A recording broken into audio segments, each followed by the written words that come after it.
இன்னைக்கு தமிழகத்தினுடைய முதலமைச்சரே கேட்கிறாங்க. சமீபத்தில் பாருங்க, திருப்பத்தூர்ல கேட்கிறாங்க. இன்னைக்கு கடவுளுடைய பெயரை தவறாக பயன்படுத்தி ஒரு அரசியல் கட்சி அரசியல் பண்றாங்க. விநாயகர் சிலையை உடைத்தது நாமா? விநாயகர் சிலையை உடைத்தது யார்? விநாயகருக்கு செருப்பு மாலை போட்டது யார்? நாமா? இல்ல முதலமைச்சர் அவர்கள் சார்ந்து இருக்கக்கூடிய கட்சியா, இயக்கமா, சித்தாந்தமா?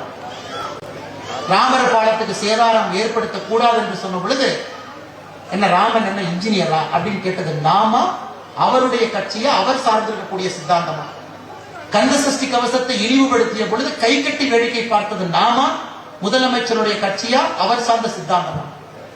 சனாதன தர்மத்தை ஒழிக்க வேண்டும் என்கின்ற மாநாட்டில் நம்முடைய கட்சியை சார்ந்தவர்கள் மேல ஏறினாங்களா, முதலமைச்சருடைய பையன் மேல ஏறினார். சனாதன தர்மமும் ஹெச்ஐவியும் ஒன்று நாம சொன்னோமா? முதலமைச்சருடைய கட்சியை சார்ந்து அவர் பையன் சொன்னார்.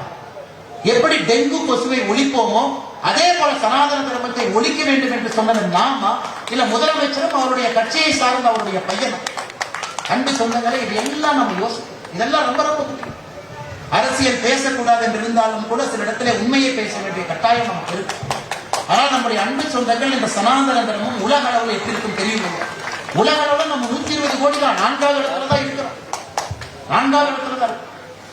இஸ்லாமிய மதம் என்று அதே வேகத்தில் அவங்க போனாங்கன்னா மிக வேகமாக இந்த உலகத்தை பொறுத்தவரை அதிகமாக இஸ்லாமியர் வாழ்கின்ற உலகமாக அது மாறத்தான் போகுது.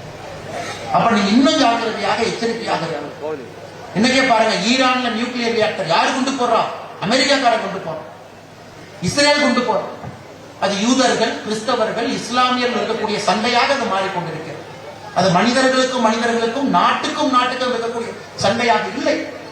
எதற்காக ஆபரேஷன் சிந்தூர்ல பாரத பிரதமர் நரேந்திர மோடி அவர்களை பாராட்டுகின்றோம்? எதற்காக இல்லை? அவன் நம்ம மக்கள் அடிச்சா நாம போய் அடிச்சோம், அது இல்லை. நம்முடைய மக்களை பெகல்காம்ல ஏப்ரல் 22ஆம் தேதி மதத்தின் அடிப்படையில கொண்டார்கள். மதத்தின் அடிப்படை 26 பேருக்கு தனியா பிரிச்சு, என்ன மதம்? இந்து மதமா? இந்த பக்கம் நெல் 26 பேர் இந்து மதத்தை சார்ந்தவன் என்கின்ற ஒரே காரணத்திற்காக கொண்டிருக்கின்றார்கள் என்றால் பிரச்சனையை ஆரம்பிப்பவர்கள் நாமா, அவர்களா, தீவிரவாதிகளா? அதற்கு பதில் பாரதம் தாக்குகின்றது. ஆபரேஷன் சிந்து நடத்தி பாகிஸ்தானுக்கு ஒரு பதிலடி கொடுக்கும். இதெல்லாம் நம்ம விட்டு பார்க்கணும்.